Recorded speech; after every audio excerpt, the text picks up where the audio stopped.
Bonsoir, bien-aimés dans le Seigneur. Bienvenue au Temple Emmanuel, la différence. Nous allons nous entretenir d'un thème qui sera tiré de Psaume chapitre 23, Psaume de David. David qui est l'homme selon le cœur de Dieu. David qui est celui-là qui a fait assez d'expérience avec le Seigneur. Et Dieu le qualifie de l'homme selon le cœur de Dieu. C'est très important. Et au travers de ce psaume, nous allons voir les qualités de Dieu, les caractéristiques de Dieu qui peuvent nous aider à demeurer en lui, à ne pas perdre la foi, afin que nous puissions traverser ces instants difficiles que l'humanité tout entière traverse. Nous allons lire notre passage, sinon tout le psaume, Psaume chapitre 23. L'Éternel est mon berger, je ne manquerai de rien. Il me fait reposer dans de verts pâturages. Il me dirige près des eaux paisibles. Il restaure mon âme. Il me conduit dans les sentiers de la justice, à cause de son nom. Quand je marche dans la vallée de l'ombre de la mort, je ne crains aucun mal, car tu es avec moi. Ta houlette et ton bâton me rassurent. Tu dresses devant moi une table, en face de mes adversaires. Tu induis ma tête et ma coupe déborde. Oui, le bonheur et la grâce m'accompagneront tous les jours de ma vie. Et j'habiterai dans la maison de l'Éternel jusqu'à la fin de mes jours. Oui, David, l'homme selon le cœur de Dieu, nous partage ce beau psaume, ce psaume d'espérance, ce psaume qui en dit long sur les qualités de notre Dieu, ce psaume qui parle de comment Dieu prend soin de ses enfants. Et il traite ici notre Seigneur, il le qualifie de berger. Il dit, l'Éternel est mon berger. Oui, en ces temps les derniers, en ces temps difficiles que nous traversons, l'Éternel doit être ton berger, l'Éternel doit être notre berger, l'Éternel doit être le berger de l'humanité. Si tel est le cas, c'est possible pour toi, pour moi, pour l'humanité de traverser ces instants difficiles. Mais si tel n'est pas le cas, ce sera difficile, compliqué, et plusieurs resteront dans cette situation difficile, compliquée. Mais nous ne voulons pas que les uns les autres puissent nous traiter de prophètes de malheur. Et donc nous voulons parler d'espérance en Jésus. Jésus, le bon berger. Jésus qui prend soin de l'homme. Jésus qui a pris soin de David, en sorte qu'il peut dire, l'Éternel est mon berger. Oui, l'Éternel est notre berger. Dans les moments difficiles que nous vivons, l'Éternel est notre berger. Dans les moments de souffrance que nous traversons, l'Éternel est notre berger. Dans les moments de confinement, dans les moments de restriction, l'Éternel est notre berger. Nous devons le crier fort, nous devons le dire, oh, l'Éternel est notre berger. Oui, il est notre berger quand tout semble bon. Il est notre berger quand tout va pour le meilleur du monde. Il est notre berger quand nous avons de quoi manger. Il est notre berger quand il pourvoit à notre besoin. Mais nous ne devons pas nous arrêter à ces moments bons, à ces moments intéressants. L'Éternel est même notre berger quand les instants sont difficiles, quand les instants sont compliqués, comme nous le vivons maintenant. Et David pouvait le dire si bien dans le verset 4.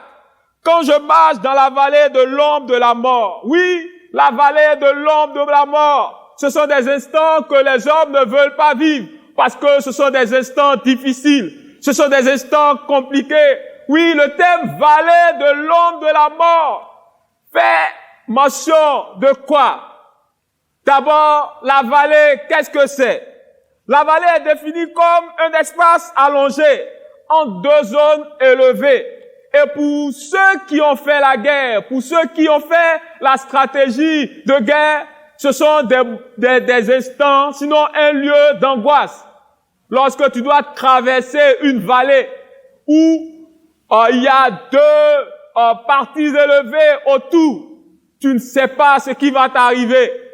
Et donc traverser la vallée pour des hommes de guerre, pour des militaires, ce sont des moments angoissants, car ils sont à découvert. L'ennemi peut être posté dans les hauteurs. L'ennemi peut nous atteindre par les hauteurs. Et même si on se rappelle des films westerns que nous avons vus, quand nous sommes dans la vallée, c'est possible qu'on puisse boucher derrière et devant, et nous sommes bloqués dans la vallée. Comme cette armée pouvait être bloquée dans la vallée, ne sachant où aller, ne pouvant pas se retourner, ne pouvant pas avancer, et recevant des flèches des Indiens qui sont dans les hauteurs. Nous pouvons dire, dans la vallée, ce n'est pas toujours facile. Dans la vallée, c'est difficile. Dans la vallée, c'est compliqué. Mais David peut nous dire, quand je marche dans la vallée de l'ombre de la mort, je ne crains aucun mal. Pourquoi David ne craint-il aucun mal quand il marche dans la vallée de l'ombre de la mort? Pourquoi David est serein quand il marche dans la vallée de l'ombre de la mort? Pourquoi David ne s'inquiète de rien quand il marche dans la vallée de l'ombre de la mort? Tout simplement, il dit dans la suite, parce que tu es avec moi.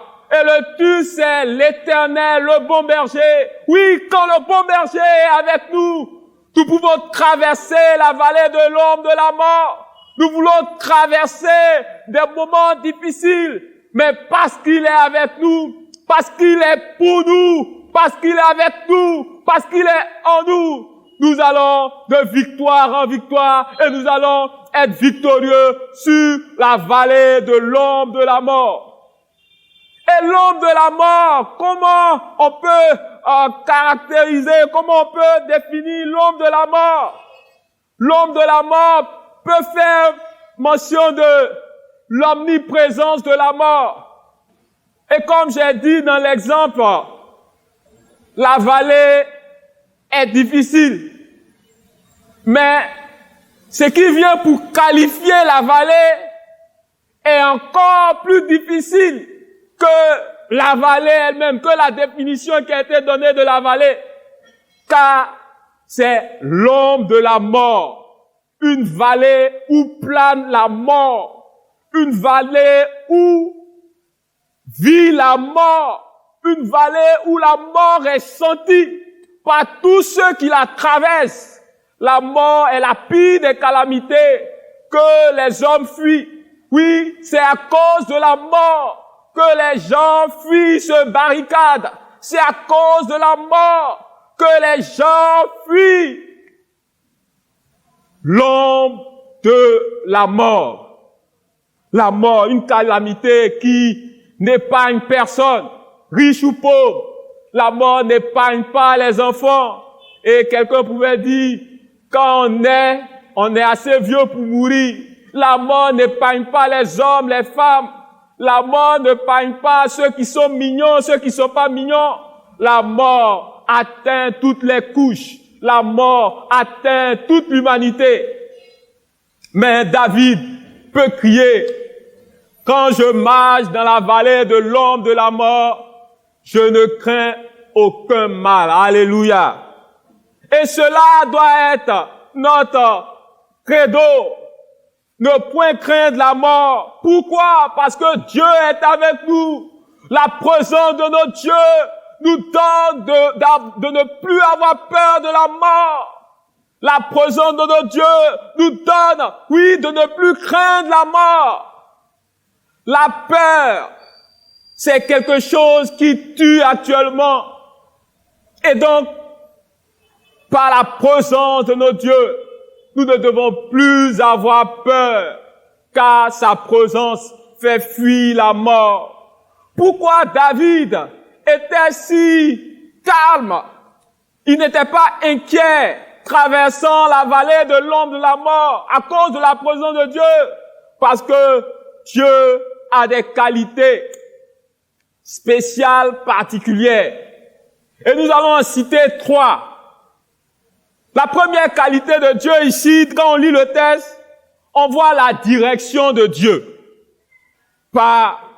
Il me fait reposer, il me dirige, il me conduit. Dieu est le Dieu de direction. Dieu est le Dieu d'orientation. Dieu est le Dieu qui, par sa présence, nous conduit, nous oriente. Alors donc, si Dieu nous oriente, il nous oriente vers pâturage. Si Dieu nous oriente, il nous oriente pas vers la mort, mais bien plus vers quelque chose d'excellent. Quelle autre qualité de Dieu nous pouvons voir dans ce psaume? Le pouvoir de Dieu. L'Éternel est mon berger, je ne manquerai de rien. Il ne peut pas manquer de quelque chose parce que Dieu qui est son berger pourvoit à tous ses besoins. Comme ce berger qui prend soin de ses brebis blessées, Dieu est capable de prendre soin de toi, de prendre soin de moi, de prendre soin de nous. Et la troisième mention que nous voulons faire concernant Dieu, c'est le Dieu qui guérit. Il guérit les plaies. Il guérit les blessures psychologiques. Oui, en ces temps où la peur règne, en ces temps où on ne peut pas saluer tout le monde, sinon on ne peut pas saluer quelqu'un, en ces temps où tu ne sais pas sur quelle surface mettre ta main, dans quel véhicule monter. Oui, parce que la maladie peut être vue partout, mais Dieu est capable de te guérir. Alléluia. Dieu est capable d'apporter la guérison. Oui, la guérison d'abord de la peur. Il est capable de te guérir de la peur, mais il est encore capable de te guérir de tous les maux qui peuvent se présenter devant toi. Tu es capable de te guérir et même de te guérir de cette maladie, le coronavirus. Il est le Dieu des miracles. Toutefois, je ne t'encourage pas à ne pas suivre les directives qui ont été posées. Suivons les directives. Et si nous savons la maladie, pas extraordinaire, comptons sur la grâce de Dieu afin que celle-ci nous apporte la guérison. Alléluia.